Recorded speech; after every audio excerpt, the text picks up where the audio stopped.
അഗ്നിജ്വാല A deep love story ഭാഗം 4. രാവിലെ calling bell അടിക്കുന്നത് കേട്ട് അടുക്കളയിൽ നിന്നും വെപ്രാളപ്പെട്ട് ഇറങ്ങി വരികയാണ് ചിത്തിര. 56 വയസ്സോളം പ്രായമുണ്ടവർക്ക്. എങ്കിലും കണ്ടാൽ ഇപ്പോഴും ചെറുപ്പം തന്നെയാണ്. നല്ല ഐശ്വര്യമുള്ള മുഖം. ഒരു സാരിയാണ് അവരുടെ വേഷം. ചിത്തു, എങ്ങോട്ട് നീ പായുന്നേ? പതുക്കെ പോ. അടുക്കളയിൽ നിന്നും അവരെ ഹെൽപ്പ് ചെയ്തുകൊണ്ടിരുന്ന ചിത്തിരയുടെ ഭർത്താവ് ദേവ്മോഹൻ വിളിച്ചു പറഞ്ഞു. അവർ അയാളെ ഒന്ന് തിരിഞ്ഞു നോക്കി. ആ മോഹനേട്ട, എത്ര നേരമായി കോളിംബെല്ലടിക്കുന്നു? നിങ്ങൾക്കൊന്ന് പോയി തുറന്നാലെന്താ? എന്നിട്ട് പറയുന്ന നോക്ക്. ചിത്തിര മുഖം വീർപ്പിച്ച് പറഞ്ഞുകൊണ്ട് ഹാളിലേക്ക് നടന്നു. അവരുടെ മറുപടി കേട്ട് മോഹനും ഗ്യാസ് ഓഫ് ചെയ്ത് അവർക്ക് പുറകെ നടന്നു. ഡോറ് തുറന്നതും മുന്നിൽ നിൽക്കുന്ന അഗ്നിയെ കണ്ട് ചിത്തിരയുടെ മുഖം വിടർന്നു പോയി. അവരുടെ കണ്ണുകൾ നിറഞ്ഞു. അഗ്നി ഒരു പുഞ്ചിരിയോടെ അവർക്ക് നേരെ കൈകൾ വിടർത്തിപ്പിടിച്ചു. അവരൊരു തേങ്ങലോടെ അവന്റെ നെഞ്ചിലേക്ക് വീണു. മോനെ കണ്ണ! അവർ കരഞ്ഞുകൊണ്ട് അവനെ കെട്ടിപ്പിടിച്ചു. അഗ്നിയും നിറഞ്ഞ കണ്ണുകളെ മറച്ചു പിടിച്ചുകൊണ്ട് അവരെ ചേർത്തു പിടിച്ചു. ഹാളിലേക്ക് വന്ന മോഹൻ കാണുന്ന കാഴ്ച ഇതാണ്. അഗ്നിയെ കണ്ട അയാളുടെ മുഖം സന്തോഷത്താലും അത്ഭുതത്താലും വിടർന്നു. അഗ്നി അയാളെ നോക്കി കണ്ണു ചിമ്മി. ചിത്തിര ഇപ്പോഴും കരച്ചില് തന്നെയാണ്. അയ്യേ, എന്റെ ചിത്തു കരയാണോ? അവൻ കുറുമ്പോടെ ചോദിച്ചു. അവരവന്റെ മുഖത്തേക്ക് നോക്കി. പോടാ! അവരവന്റെ നെഞ്ചിൽ കളിയോടെ തല്ലി.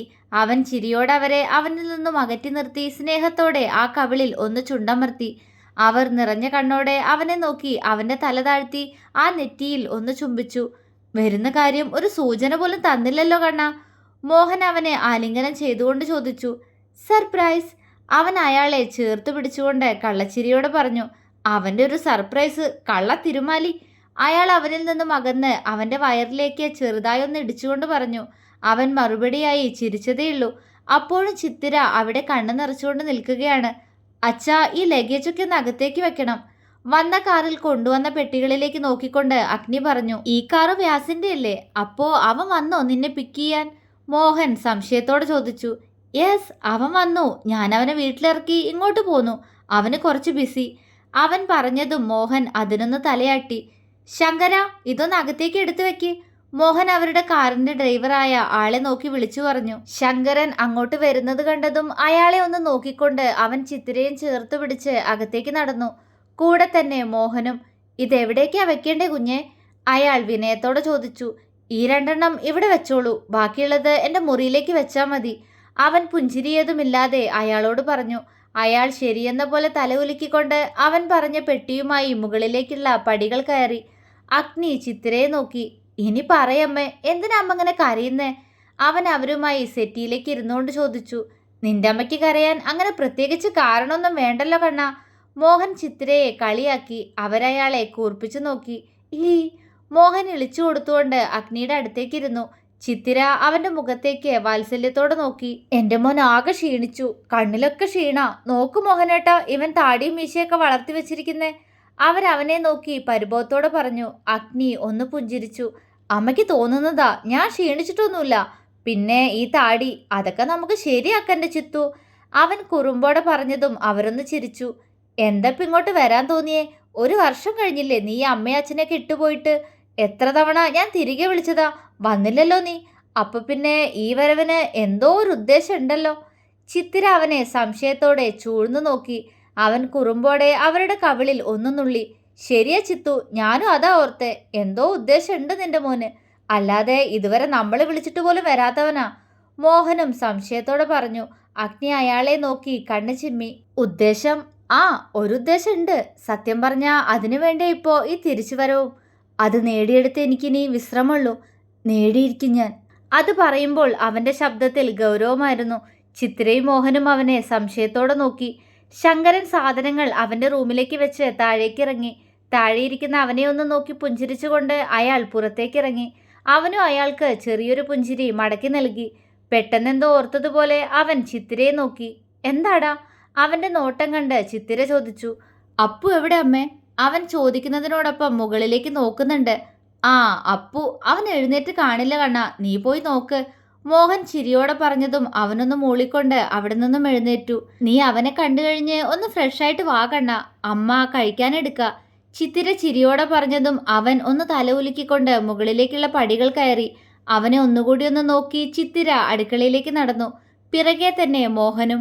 ആരവ് കിടക്കുന്ന റൂമിന്റെ വാതിൽ തുറന്ന് അഗ്നി അകത്തേക്ക് കയറി. ബെഡിൽ കമഴ്ന്നു കിടന്ന് ഒരു കാല് നിവർത്തിയും മറ്റേ കാല് മടക്കിയും കിടന്ന് സുഖനിദ്രയിലാണ് ആരവ്. അഗ്നി അവനെ വാത്സല്യത്തോടെ ഒന്ന് നോക്കിക്കൊണ്ട് അവനടുത്തേക്ക് കിടന്ന് അവനെ ചുറ്റിപ്പിടിച്ചു. അവന്റെ കൈകളും തന്നെ ഒരു കൈകൊണ്ട് ചേർത്ത് പിടിക്കുന്നതറിഞ്ഞ് അഗ്നി ഒന്ന് ചിരിച്ചു. എപ്പോ എത്തിയേട്ടാ?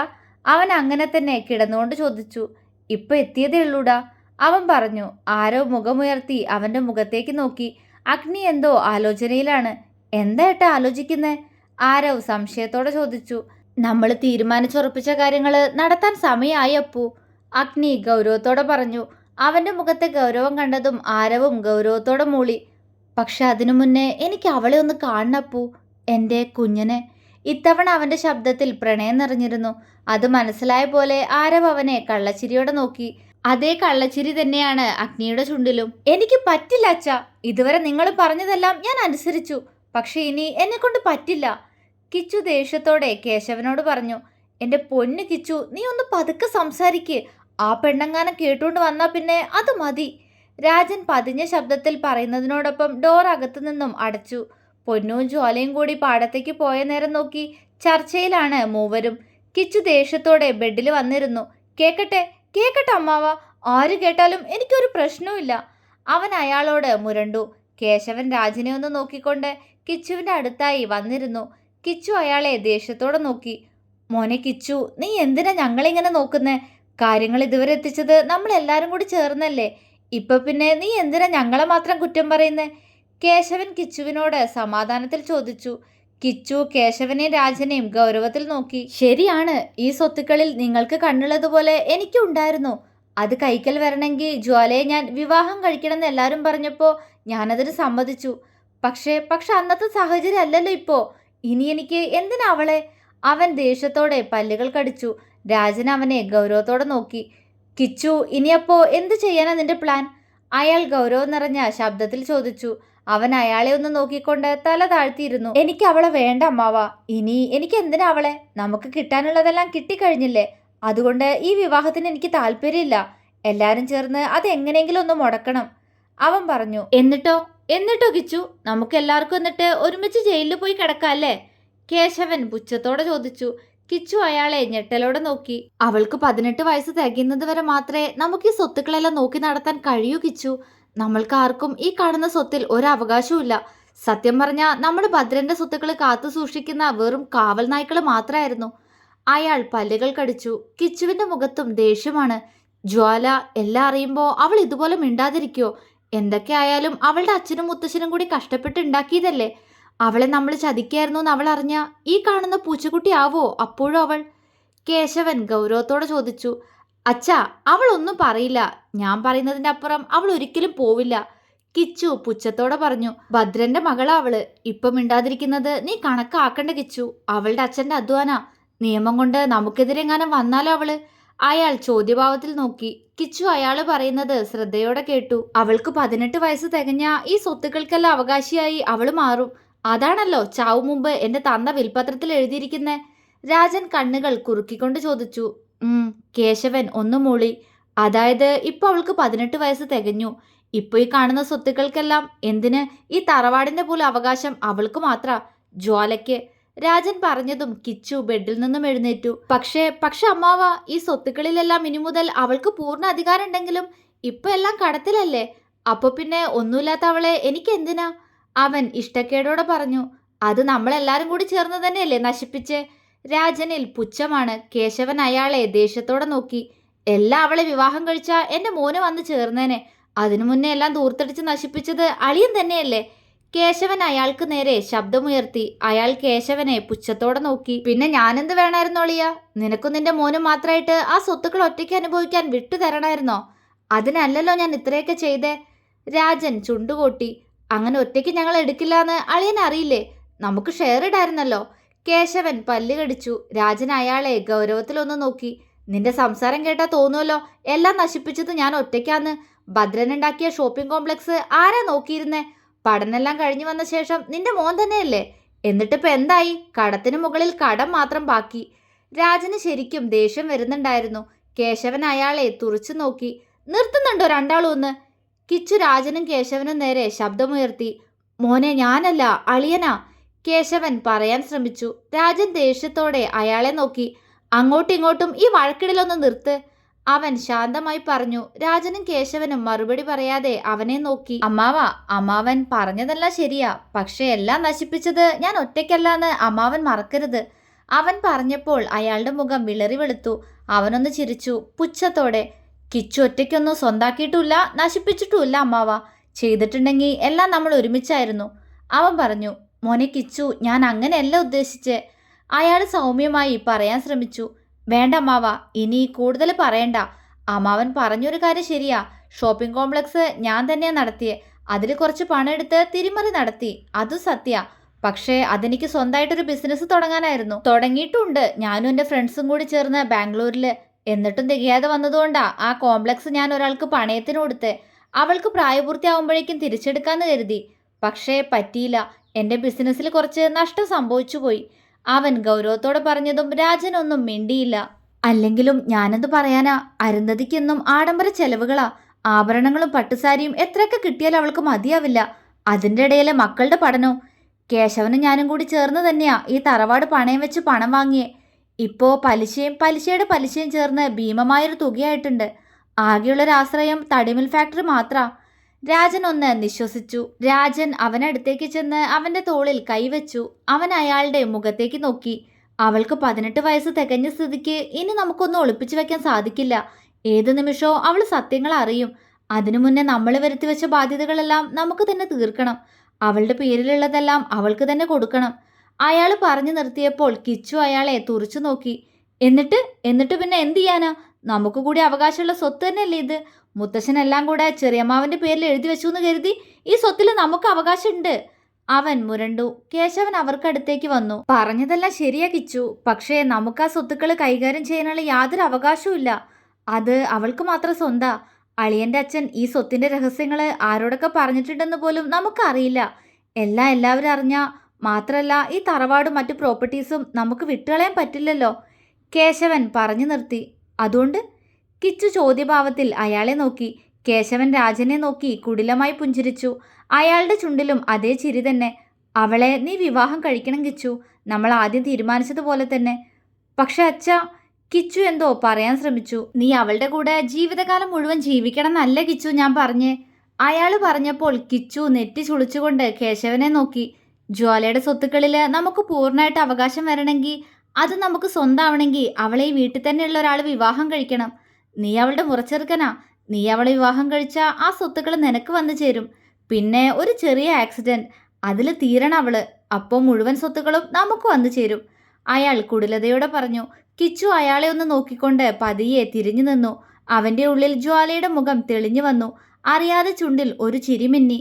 ജ്വാല, അവള് കരുതുന്നത് പോലെ എനിക്കൊരിക്കലും അവളോട് പ്രണയം തോന്നിയിട്ടില്ല, സൗഹൃദവും തോന്നിയിട്ടില്ല.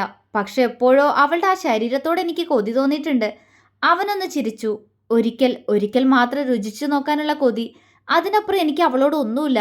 അവളൊരു മണ്ടിയായതുകൊണ്ട് എൻ്റെ കള്ളപ്രണയത്തിൽ വീണു, അവൻ പുച്ഛിച്ചു.